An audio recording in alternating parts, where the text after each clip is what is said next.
عنوان تو یه بار بگو.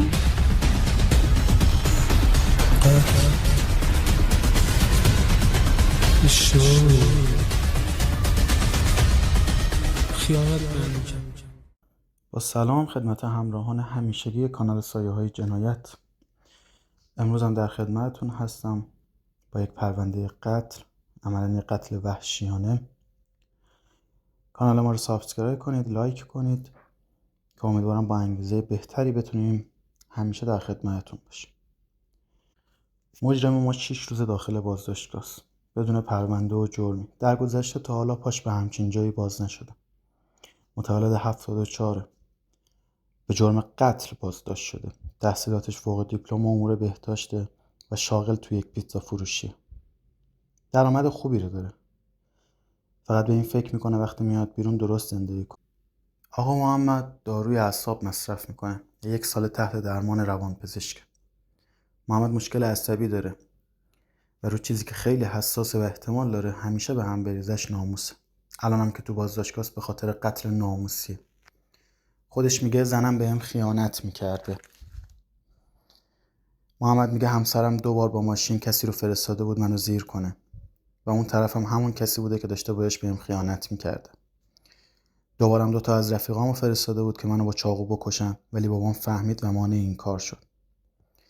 محمد هفته 1 بار شیشه مصرف میکنه و عملاً عامل اصلی این شک و توهم عملاً مصرف شیشه است.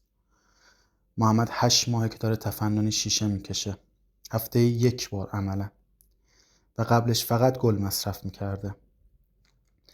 محمد اذعان داره که شیشه فکرمو آزاد میکنه و این برام خوبه. او با خانومش 1 سال زیر یک سقف زندگی کرده و میگه اختلاف شدیدی داشتیم با هم. قبلش هم تو دوران عقد همین اختلافا رو داشتیم. این موضوع رو با خانواده ها در جریان گذاشتیم ولی میگفتن برین سر خونه تمام این مشکلات حل میشه. ولی هیچ وقت این مشکلات حل نشد. و هرچی جلوتر میرفتیم میفهمیدیم که قرار نیست این زندگی نه برای من نه برای همسرم زندگی باشه. بعد مدتی فهمیدم زنم داره بهم خیانت میکنه. تا اینکه یه روز بهش زنگ زدم بیا بیرون. وقتی رفتیم بیرون توی جاده آتشگاه اتفاقی که نباید افتاد. این اتفاق 1 سال بعد از جدایی عاطفی بود. اون 1 سال بود خونه خودشون بود، منم خونه پدرم زندگی میکردم. تو این مدت همسرم بهم زنگ میزد ولی من جوابشو نمیدادم. ولی اینو میدونستم یه تایمایی میره خونه مشترکمون و بهم خیانت میکنه و در این 1 سال که در کش و قوس طلاق بودیم باز هم زنم میرفت همون خونه مشترک و بهم خیانت میکرد. من اینو فهمیده بودم که حتی کلید خونه منو به دوستاشم داده و اونا هم رفت و آمد داره. و تایمایی که میرفتم خونه میدم همه چیز تغییر پیدا کرده. من حضور رو به پدر مادرم گفتم ولی تنها حرفشون این بود که جدا بشید و زیاد خودتو درگیر این داستان نکن. من حتی 1 بار تو پارک داشتم رد میشدم اونو با دوست پسرش توی ماشین دیدم. محمد میگه من هیچ سندی نتونستم به دست بیارم و این به خاطر پدرم بود که اجازه نمیداد من نزدیک به این داستان بشم. بعد 1 سال بهش زنگ زدم گفتم بیا بریم بیرون تا باید حرف بزنم. میخواستم باش اتمام حجت کنم چون آخه منو تهدید میکرد و چند بارم میخواست منو با ماشین زیر بگیره.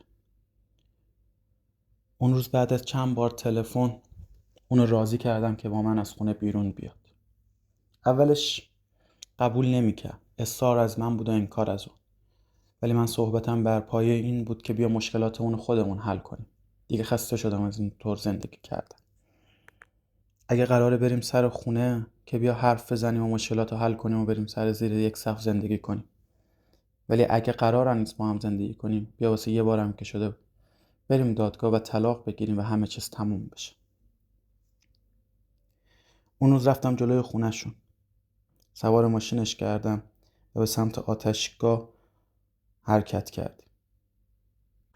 آتشگاه عملاً یک محیطیه که مردم آخر هفته برای تفریح به اونجا میرن. وقتی با هم دیگه به سمت آتشگاه رفتیم بعد از چند دقیقه با صحبت کردن باهاش وارد جر و بحث شدیم. من اصلا قصدی نداشتم. اومده بودم که باهاش صحبت کنم و بگم دست از سر زندگیم برداره. ولی خب متاسفانه یه دونه چاقو از توی آشپزخونه خونه برداشته بودم.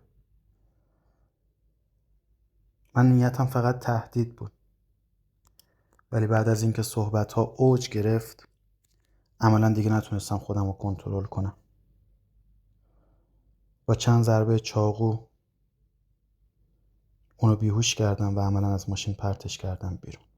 محمد میگه بعد از این قضیه خودم اومدم معرفی کردم و عملا بازداشت شدم. ولی حرفی که پلیس آگاهی میگه اینه که بعد از اینکه تماس خدمت همکاران ما گرفته شد، ما متوجه شدیم دختری به یک بیمارستان هدایت شده که اون دختر از یک ماشین پرت شده عملا بیرون و اصلا حال مساعدی نداره. بعد از اینکه ما بیمارستان رفتیم دیدیم که پدر آقا محمد یعنی همسر اون دختر اونجاست. اون دختر به خاطر ضربات عمیق چاقو بعد از 24 ساعت از دنیا رفت. پلیسا که با پدر محمد صحبت میکنن و ازش میپرسن که محمد کجاست، پدر محمد میگه که محمد اصلا حال جالبی نداشته وقتی دیروز برگشته خونه و عملا چون شیشه مصرف میکنه من با داداش بزرگترش صحبت کردم که اونو به کمپ ببره. پلیس که از این قضیه متوجه میشه با هماهنگی که با داداش بزرگتر محمد میکنه تصمیم میگیرن عملا بعد از اینکه محمد به جای اینکه به سمت کمپ هدایت بشه به سمت نیروی انتظامی هدایت میشه و عملا اونجا دستگیر میشه. محمد زندگی دختر رو به خطر انداخت. دختری که حتی 1 سال بود ازش فاصله گرفته بود و هیچ ارتباطی دیگه با هم نداشتن. درسته اسمش از توی شناسنامه‌اش خط نخورده بود ولی 1 سال بود که دیگه به عنوان همسرش نبود. اینا همه به خاطر مصرف شیشه بود. طبق صحبت‌هایی که مشاوره با محمد انجام داد متوجه شدن که محمد دقیقاً تمام حرفایی که میزده راجع به اون دختر، اهم از این که اون بهم خیانت میکنه یا اینکه اون میخواسته منو بکشه یا اینکه آدم فرستاده حتی از دوستای خودم که منو بکشن و ما ماشین زیر بگیرن، همه توهم بوده و اینا هم از مصرف شیشه بوده. یه دختر بیگناه توسط یه آدم مجنون، آدم مصرف کننده، یه بیمار که شاید زودتر اگه خانواده‌شون رو به کم معرفی میکردن یا حتی اجازه نمیدادن دیگه این دختر توی زندگیش باشه، شاید الان زنده بود و کنار خانواده‌اش داشت نفس میکشید.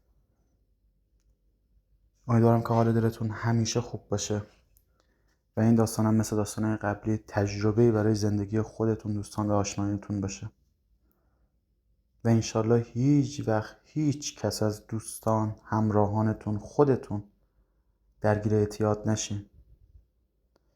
اعتیاد جاده‌ای است که وقتی داخلش قرار میگیری نه راه پیش داری نه راه پس. امیدوارم که حال دلتون خوب باشه. در پناه حق، خدا نگهدار.